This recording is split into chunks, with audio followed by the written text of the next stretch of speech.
وزینة الله. د مشرکینو د جاهلیت په دور کې عادت دا و دوی به چې حج ته راغله نو هغه جامې چې په دغو کې خو موږ ګناوې کړي دي جامې به یې لرې کړه لوس لغړه طوافونه به کول او عقیده به د دین درلوده چې دا په دین کې حکم دغه ده. موږ خو په ملت ابراهیم علیه السلام یو د ابراهیم علیه السلام د دین باقایا دغه ده چې جامې اغوستن د طواف په حال کې حرام دي ناروا دي. الله آیات نازل کړ تردید یې وکړ چا زینت په تاسې حرام کړی دا د ځان پټول دا خو تزیین ده جامه خو خدای پاک نه ده حرامه کړې. دوم حدیث مبارک کې راځي چې دا به بیا موږ تاسو د ټول سبق دپاره درس شي ځکه دا ډېر بابونه په تکبر کې روانې دي. خورئ چکئ اغوندئ صدقې کوي څلور شیان په اول حدیث کې خو د دوه شیانو سره احتیاط کوئ چې اسراف نه وي تکبر نه وي. خوراک هم اسراف راځي مخکې موږ تاسې د خوراک اووه مرحلې د مړښت ذکر کړې وې. چکا کې راځي په صدقه کې راځي صدقه کې اسراف څنګه راځي وای په صدقه کې اسراف دا ده چې ته خپله دنیا ټوله صدقه کې د هغه چا چې حقوق په تا باندې دي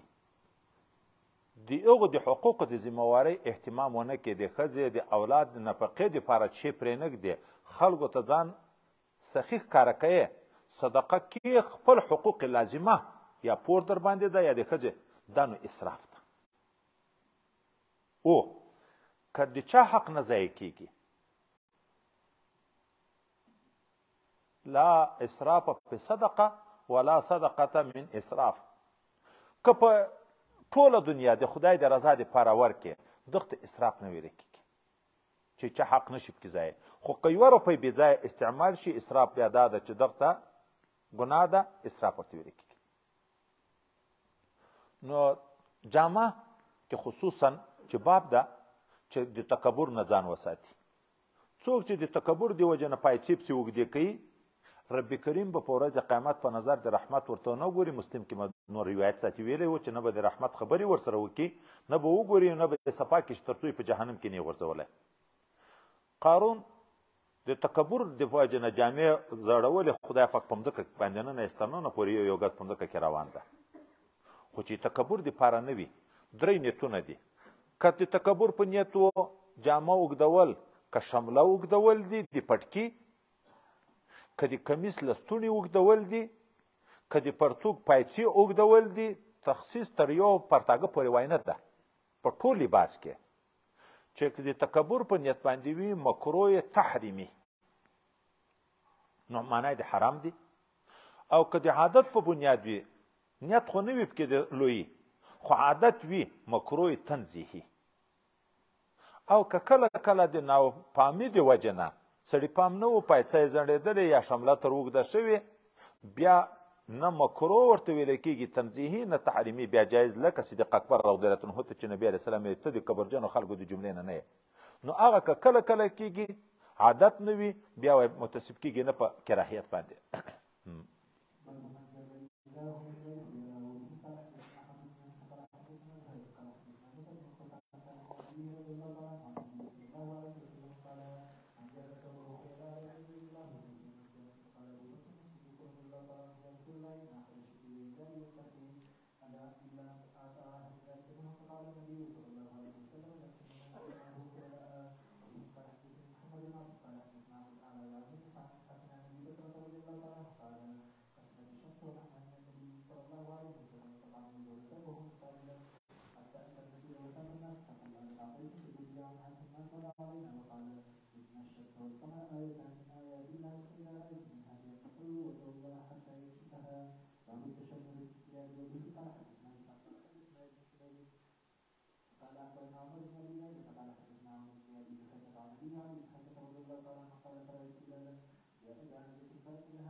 شملې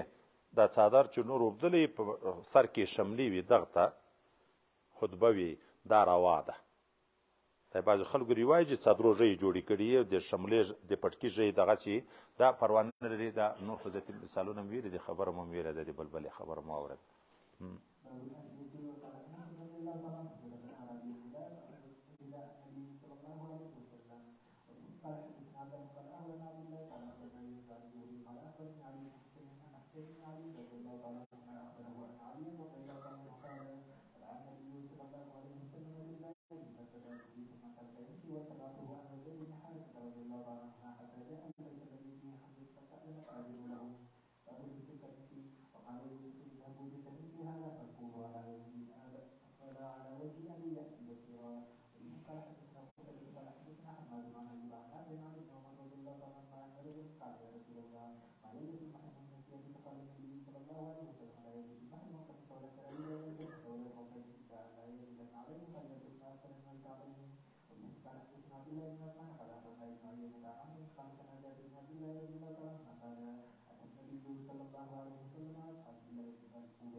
قمیص حضرت پیغمبر علیه السلام اغوستی دا ثبوت شته په هغې کې څه مشکل نشته صرف دغه غاړه چې دا ګریوان موږ ورته وایي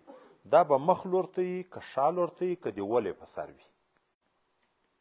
دلته راغله چې د نبي کریم صلی الله علیه وسلم مثال ورکوه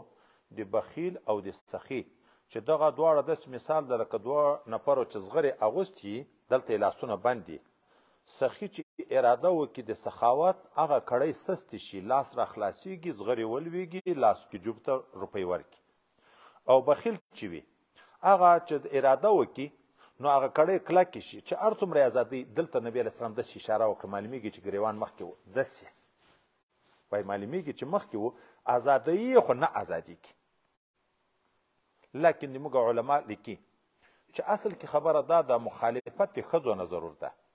که په کوم قوم کې رواج دا و چې د ښځو غاړه شاته وي نر به یې مخته کړي که د ښځو مخته وي سړی به یې شاته کړي که په هغو په ولې باندې وي دی به یې سینته کړي موږ تاسو وینو دا قومونو کې رواج شته که نشته سړي دي چا غاړې په دغه طرف باندې راپرېوي مخ طرف یې ټول بند وي او د چا بیا مخامخ ته راپرې شوي د زنانو په اکثرو قومونو کې رواج دا ده چې شا لوري ته وي شاید چې دغسې د ولې په سر باندې به وي خو وایي تر فقهاوې چې د ښځو سره به مشابهت نه کړي نو روا دي که مخ طرف ته ګریوان پرې جوړوې که شا طرف ته جوړوې که د ولې په سر غاړه پرې کوې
د ورېښمینې جامې د استعمال نه نارینه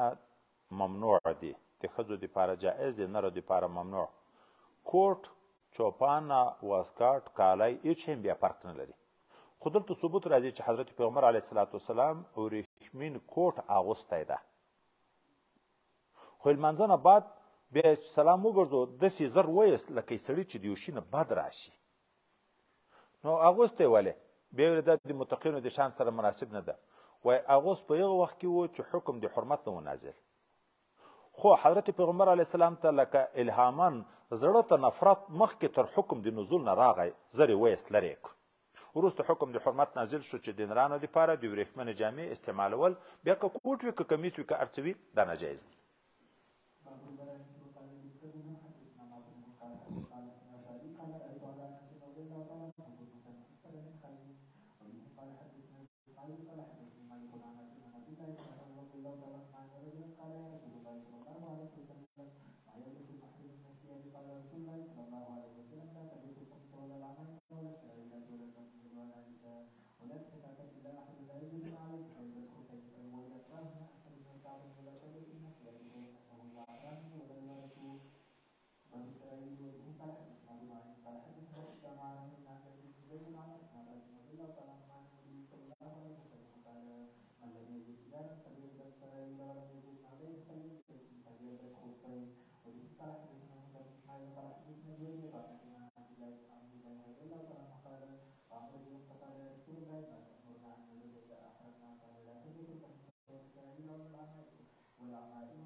مخکې لکه دا استعمال چې و چې څادر او لنګ استعمالېده دا جامه وه خو ګورې کمیس هم راغی څادر هم استعمال شوی ده کمیس هم راغی لنګ هم راغلی پرتوګ هم راغی د حاجي دپاره چې نبي علیه السلام منع کړی ده چې پرتوګ به نه اغوندي خو پرتوګ رواج و که نه وی نو بیا نبي علیه السلام منع څرنګه کړه هلته یو روایت کې راځي حضرت ابو هریره رضی الله عنه وایي زه پیغمبر علیه السلام سره بازار کې روان وم بزاز دا رختونه چې خرڅوي لکه دا د لیلام کالي یخته کېناست پرتوګ یې د هغه نه په 4 درهمه باندې واخیست ما ورته ویل دا ته هم اغوندې ده ویلې او شپه او ورځ سفر حذر ځکه استر د للبدن بدن خب کې پټېږي نو د دغه استعمال هم راغلی ده اما لنګ که استعمال هم جایز ده ممانعت په دواړه کې نشته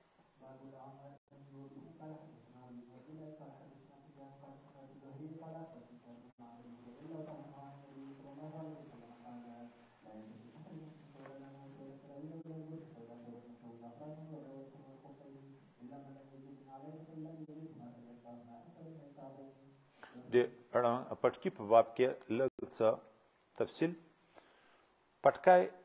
حضرت پیغمبر علیه السلام نه ثابت ده رنګو په اصطلاح باندې تور سپین زیړ سور ثابت ده شین پټکی د پیغمبر علیه السلام نه په خپله نه ده ثابت دا چې را شروع شوی ده د 900 هجري نه بعد یو پاچا شعبان حسین په نامه یغه لازمي ګرځولی ده اما منع نه ده ځکه شنه جامه نبی علیه السلام ته محبوبه وه قرآن عظیم شان کې د جنتیانو جامې سیابون سندسون خضرون شین رنګ جامې د جنتیانو دپاره قرآن کې ذکر دي نو معنا دا ده هر رنګ چې د نبی علیه السلام یا محبوب یا مستعمل موږ ته جایز ده خو بشرطي چې عقیده یې د لزوم ونه لري شعار یې ونه ګرځوي لکه دا بعضې ملکونو کې شین د یو چا رواجي او تور د بل چا رواجي ما ځاتې ورته ویلې مالې نو موږ به څه پرسکای په سر کوو چې تور په سر کوی وایي شویه یې چې شین په سر کوی وایي بریولی یې نو راپاتې چی دي زیړ هم بریولیان دي که سیکان دي که څوک دي نو دغه خو به نه یې جایز ټول دي عقیده به د لزوم نه وي لویو کنکای دواړه استعمال کړي دي پیغمبر علیه السلام په عام اوقاتو کې کنکای پټکی و 9 غزه چې موږ تاسې 3.5 غزه راځي او د جمعې د اخترو په لمانځو کې غټ پټکی چې 12 غزه چې موږ تاسې 6 غزه راځي دا استعمال کړی اوس د حکم په لحاظ خبره وکړو چې دا پټکی ده څنګه نو دلته ما څه حدیثونه را نقل کړي دي طبراني په معجم کبیر کې امام بهقي په شعب الایمان کې یو حدیث مرفوع را نقل کړی چې پیغمبر علیه السلام اعتموا تزدادوا حلما پټکي په سر کوئ عزت او وقار به مو زیاتیږي دوم خصائل النبوي شرح د شمائل شریف د ترمذي مولانا ذکریا صاحب والعمامة سنة مؤکدة پټکی سنت مؤکد ده وقد امر بها نبی صلی الله علیه وسلم اعتموا تزدادوا حلما رسول الله صلی الله علیه وسلم ام عملا په سر کړی ام امر په کړی ګوره یو صرف پیل وي یو امر هم په کړی ده د حضرت عبدالله ابن عمر رضی الله تعالی عنه چا پوښتنه وکړه سئل عن ابن عمر یا ابا عبد الرحمن العمامة سنة فقال نعم چا پوښتنه د حضرت عبدالله ابن عمر نه وکړه دا پټکی چې ته یې په سر کوې دا سنت ده ده ورته ویلې او عمدة القري ابو الخصائل النبوي ابو الشعب الایمان طبراني اخري والعمامة سنة لا سیما للصلاة پټکی سنت ده خاص کر بیا د لمانځه دپاره جمع الوسائل د ملا علي قاري شرح د شمائل شریف ملا علي قاري صاحب چې د موږ تاسې د مذهب لوی محدث د موږ په احنافو کې ده هغه بیا دغه نقل کړي الفاظ چې والعمامة سنة لا سیما للصلاة پټکی سنت ده بیا خاص کر د لمانځه دپاره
مثلا مخکې ذکر کړو او تقنع په سر باندې څادر اچول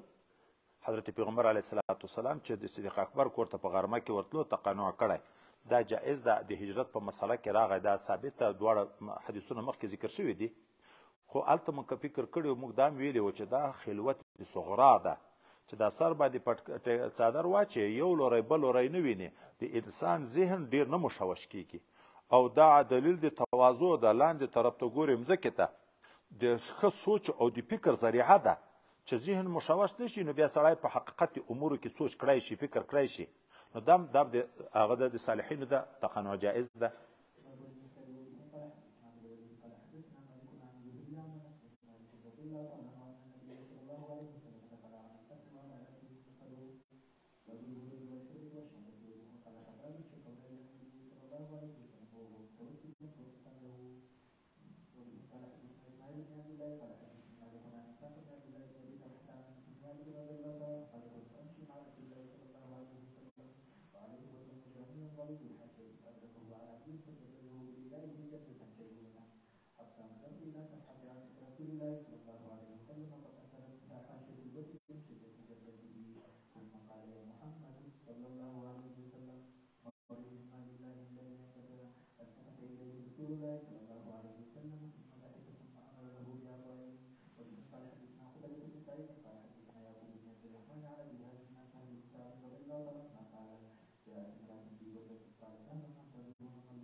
هغه څادر چې د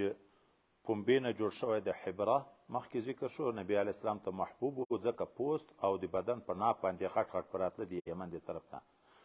پټوګان د جګه خمیسه شړی چې موږ تاسې تعبیر په کوو یا کمبله سره تعبیر کوو یا پټو، د دغو استعمال هم پیغمبر علیه السلام کړی چې کله دی په مرض باندې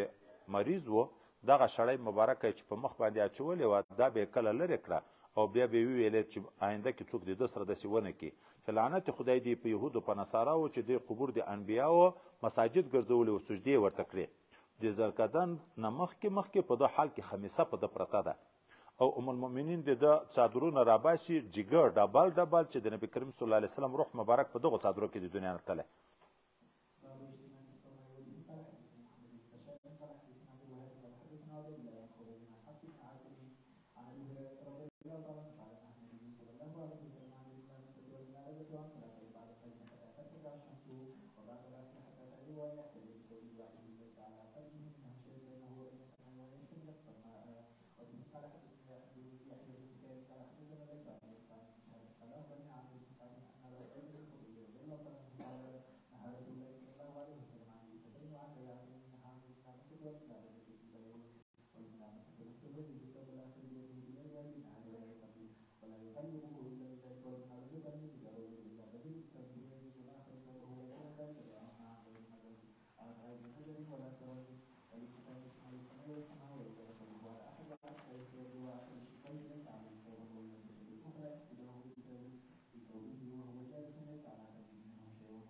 احتباء په ثوب واحد کې کشف د عورت راځي، د هغه نه منع ده.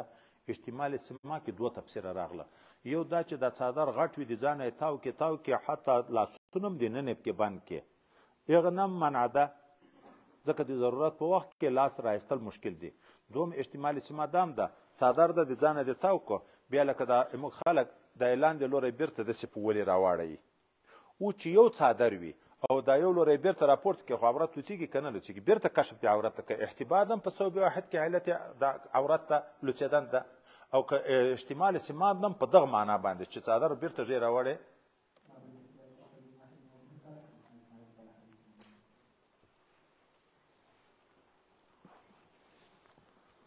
اوس خو مسابقونه دغه ورسول چې انشاء الله چې هغه ډار ورک شو چې پاتې کېږي که نه د 20 ورځ د روژه چې د شلو نه واوړي